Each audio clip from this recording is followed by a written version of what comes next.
স্কুলের বন্ধু। ছিপছিপে লম্বা কালো ছেলেটি যে কিনা ফার্স্ট বেঞ্চিতে বসতো, যার রোল নাম্বার কিনা 1। সমস্ত ক্লাসের মধ্যমণি, আহা নীলমণি, সব টিচারের প্রিয় ছিল কৃষ্ণাঙ্গ সেই কবিটি। পুরো কাচের চশমাখানি চোখে না দিয়ে পকেটে রাখতো। বসতো আমার স্কুলের বন্ধু।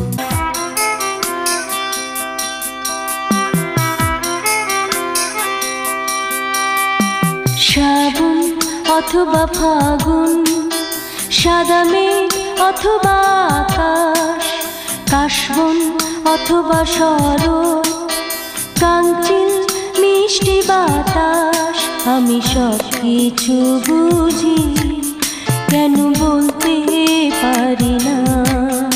আবার এও সত্যি নয়, কখনো কিছু বলবো না। আমি ভাবছিলাম কি হালে দিন যাবে রে সুজন নাইয়া, ভাবছিলাম কি হালে দিন যাবে